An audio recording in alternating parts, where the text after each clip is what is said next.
Christmas पर president Zelensky का देशवासियों को संदेश, मुश्किलों से पार पाने का भरोसा दिया है। जेलेंस्की ने अपने संदेश में देश का हौसला बढ़ाया।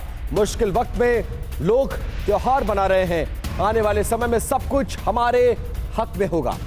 सेनाटर, आप समझिए इस बयान को, देखिए क्या लग रहा है, किस फैंटेसी में जी रहा है। पूरी दुनिया जान रही है यूक्रेन का हश्र क्या होगा, रशिया कितना ताकतवर मुल्क है, बड़ा मुल्क है, लेकिन अभी भी जेलेंस्की हौसला नहीं खो रहे हैं। अमेरिका उनके साथ खड़ा है। यूक्रेन को क्या सब कुछ जब बिल्कुल खत्म हो जाएगा, वजूद खत्म हो जाएगा, तब जेलेंस्की को समझ में आएगा कि रूस से भिड़ना गलती थी, या अभी भी आपको लगता है कि यूटर्न ले लें तो शायद जो बचा है उसको बचा लेंगे? मुझे लगता है धृतराष्ट्र की आत्मा जेलेंस्की के हृदय में घुस गई है। वो आत्महत्या करने पे एकदम तत्पर हैं, पहली बात। दूसरी बात, जो आर्ट ऑफ वॉरफेयर में हम लोग को सिखाया जाता था, आर्ट ऑफ वॉरफेयर में पहला चीज कि ब्लो हॉट ब्लो कोल्ड, गरम नरम करो, दुश्मन को कंफ्यूज रखो, उसको भ्रमित रखो, उसको ये ना पता चले कि तुम सोच क्या रहे हो, इधर जा रहे हो कि उधर जा रहे हो। जब दुश्मन भ्रमित रहेगा तो उसकी ऑपरेशन प्लानिंग भी इफेक्ट होगी। तो ये सब आर्ट ऑफ वॉरफेयर है, वही मैं देख रहा हूँ। देखिए, फ्रांस चाहता है शांति। फ्रांस कई बार बोल चुका है कि मोदी जी पहल करें, शांति लाएं, और यूरोप की जिस तरह से बुरी दशा हो रही है, यूरोप के। लेकिन डॉक्टर अंशु जोशी जी, इसमें व्लादिमीर जेलेंस्की का एक बयान जो क्रिसमस के मौके पर उन्होंने अपने लोगों को संबोधित करते हुए कहा है कि क्रिसमस में चमत्कार नहीं होगा बल्कि हम चमत्कार करके दिखाएंगे। क्या ये वो है जो वो अमेरिकी प्रेसिडेंट से मिलकर आए हैं, हथियारों का जखीरा मिला है, पेट्रियट एयर डिफेंस सिस्टम मिल गया है उनको, ये उसकी वजह से मोराल बूस्ट है, वो कह रहे हैं चमत्कार करके दिखाएंगे?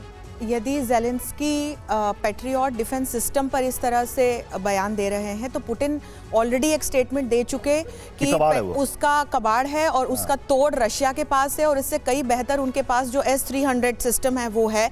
तो ये स्टेटमेंट तो पुतिन कल दे चुके, और जेलेंस्की को लॉन्ग टर्म में सोचना चाहिए। उनका देश अब खंडहर में तब्दील हो चुका है। दूसरी ओर हम कोविड-19 के रिकॉर्ड तोड़ मामले पूरे विश्व में बढ़ते हुए देख रहे हैं। तो इस दृष्टि से भी जब हम इस पूरे युद्ध की ओर देखते हैं तो अब वो समय आ गया है जब कम से कम जेलेंस्की को ये समझना चाहिए कि अपना देश तो वो बर्बाद कर चुके हैं। लेकिन तिवारी सर, बात वही है, का अंत करें। बात वही, आप लोग जो कह रहे हैं जेलेंस्की को समझना चाहिए, कोई डिसीजन लेना चाहिए, वो तो समझने वाले हैं नहीं। एक और जो एनालिसिस था कि ऑपरेशन ये जो है वो कम पड़ जाएगा, स्लो पड़ जाएगा जब विंटर का टाइम आएगा, लेकिन हम देख रहे हैं कि सर्दियों के समय में भी ये ऑपरेशन जो है वो लगातार चलता जा रहा है। ये जरूर है कि यूक्रेन के कंपैरेटिवली रूस ने हमले अब तेज कर दिए हैं। इस वक्त की सिचुएशन क्या नजर आ रही है आपको? अंजलि, देखो, ये अप्रत्यक्ष रूप से यूक्रेनियन आर्मी अकेले नहीं लड़ रही थी।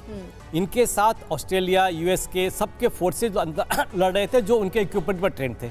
जहां तक सपोर्ट का सवाल है, यूएसए, जर्मनी या फ्रांस सपोर्ट एक साथ बंद नहीं करेंगे, वो ग्रेजुअली स्लो करेंगे। दैट यू कैन सी कि धीरे धीरे कम होता जा रहा है, एक साथ बंद नहीं करेंगे। कुछ कम हो रहा था तभी तो विवेश होकर जेलेंस्की को वहां जाना पड़ा। जिस तरीके से सपोर्ट जितना धीरे धीरे कम होता जाएगा, यानी कि जब तक अलग थलग नहीं छोड़ा जाएगा यूक्रेन को, ये युद्ध ऐसे ही जारी रहेगा, या जब तक जेलेंस्की को। और सर, एक और बात है, बिल्कुल सर, और तिवारी सर, हमने तो देख लिया ना, जब जो बाइडेन से मुलाकात हुई या फिर अमेरिकी कांग्रेस को संबोधित किया, तब बिल्कुल ढिलाई उनके भी जेलेंस्की के तेवर में नजर नहीं आई है। वो तो ये बोल रहे थे कि क्रिसमस से पहले हम वापस भेज देंगे और नया साल कैसा होता हम दिखाकर उनको रहेंगे।